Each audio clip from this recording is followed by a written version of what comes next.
पैसे से सुकून नहीं है। करोड़पति से उसके घर एक महाराज आए, उसने बड़े प्यार से मनोहार की, बड़े तरह तरह का भोजन करवाया। जब वो जाने लगे तो सेठ जी ने हाथ जोड़े। हल्का क्या किस चीज की आवाज आ रही है देखिए थोड़ी। जब सेठ जी ने हाथ जोड़े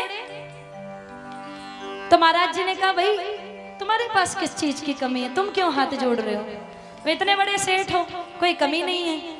तो सेठ जी कहने लगे महाराज जी मेरे 3 बेटे 3 बहुएं, पत्नी स्वर्गवासी हो चुकी है, जिंदगी में एक ही चीज की कमी है, अगर मुझे एक बेटी होती तो बड़ा सुकून होता दिल को, हर बात उससे कर पाता जो बेटे से नहीं कर पाया।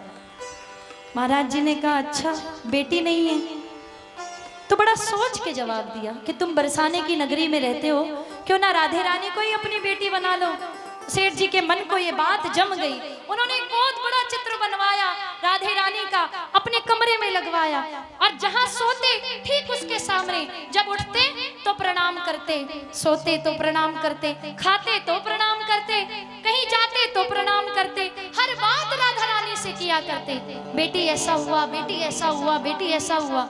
एक दिन ऐसा हुआ कि सेठ जी के घर एक मनिहारी आई चूड़ी पहनाने।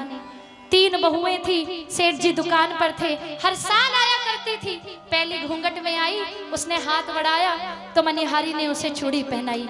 दूसरी आई, दूसरी ने हाथ बढ़ाया तो उसे चूड़ी पहनाई। तीसरी आई, तीसरी को चूड़ी पहनाई, और पोटली बांधने लगी तो चौथा हाथ आगे आ गया। जैसे चौथा हाथ आ गया तो मनिहारी ने सोचा इनकी 3 बहुएं हैं, हो सकता है कोई मेहमान आया हो, इतने बड़े व्यापारी हैं, उसे भी चूड़ी पहना दी। पोटली बांध कर गई सेठ जी की दुकान पर और जाकर मोल मांगा। जब मोल मांगा तो सेठ जी ने कहा हर साल इतना देता हूँ, अब की बार ज्यादा क्यों?